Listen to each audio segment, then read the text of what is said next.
இந்த கஞ்சாவை தமிழகத்திலே தடுத்து நிறுத்த முடியல. இதனால மாணவர்கள், இளைஞர்கள், பொதுமக்கள் கஞ்சாவுக்கு அடிமையாகி இன்றைக்கு அவருடைய வாழ்க்கை சீரழியக்கூடிய நிலையிலே இருக்கின்ற ஆட்சி தொடர வேண்டுமா? அதிமுக ஆட்சிக்கு உடனே 3 மாதம் தமிழகத்தில் கஞ்சா என்ற போதைப் பொருள் முழுவதும் அறவாக ஒழிக்கப்படும். இன்றைக்கு இந்த கஞ்சா போதை ஆசாமியால சிறுமிகள் பாதிக்கிறாங்க, பெண்கள் பாதிக்கிறாங்க, வயது வந்த மூத்த பெண்கள் பாதிக்கிறாங்க.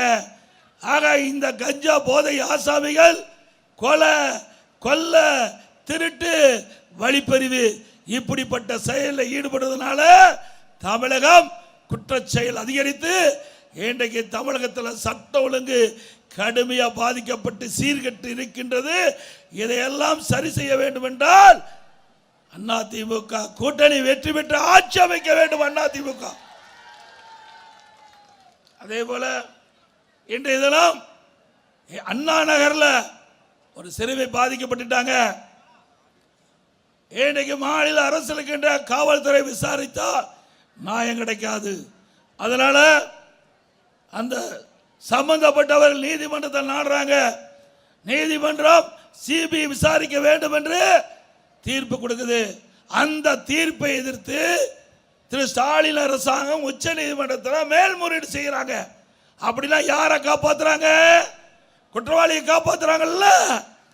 ஒரு நாட்டுடைய முதலமைச்சர் யார் விசாரித்தால் உங்களுக்கு என்ன? ஆக அவருக்கு வேண்டியப்பட்டவர்கள் இதில் சம்பந்தப்பட்டிருக்கின்ற காரணத்தினால சிபிஐ விசாரித்தால் அவர்களுக்கு பாதிப்பு ஏற்படும். அதனால உச்ச நீதிமன்றத்தில் போய் மேல்முறையீடு செய்றாங்க. கள்ளச்சாராயம் இன்றைக்கு நம்முடைய கள்ளக்குறிச்சியில் 68 பேர் இறந்து விட்டார்கள். அதற்காக அதிமுக சார்பாக நீதிமன்றத்தை நாடுறோம். மாநில அரசு இருக்கின்ற காவல்துறை விசாரித்தா உண்மை வராது, நீதி கிடைக்காது. அதனால சிபிஐ விசாரிக்க வேண்டும் என்று நாம் முறையிட்டோம். அதன்படி உச்ச நீதிமன்றம், உயர் நீதிமன்றம் சிபிஐ விசாரிக்கலாம் என்று தீர்ப்பளிக்கப்பட்டது. அதற்கு மேல்முறையீடு செய்ய போறாங்க. அப்படின்னா யாரை காப்பாற்றுவதற்காக இந்த அரசாங்கம் துடித்துக் கொண்டிருக்கிறது? குற்றவாளிகளுக்கு பாதுகாப்பு கொடுக்கின்ற அரசாங்கம் ஸ்டாலின் அரசாங்கம். ஆக இன்றைய தினம் குற்றம் அதிகரிப்பு காரணமே இந்த அரசாங்கம் தான் என்பதை நாட்டு மக்கள் அறிவார்கள். அதோட டாஸ்மாக் ஊழல் உங்களுக்கு நல்லா தெரியும். 10 ரூபாய்னா யாருடைய பேரு? சிந்திச்சு பாருங்க. இன்றைக்கு புதுசா வித்தைகளை கண்டுபிடிச்சு ஊழல் செய்வதிலே ஊழல் மன்னன் யாரு? ஆக இன்றைக்கு நாட்டில் நல்லது செய்வதற்காக இன்றைக்கு இருக்கின்ற அமைச்சரும் சரி, அந்த கட்சியுடைய தலைவரும் சரி ஈடுபடுவாங்க.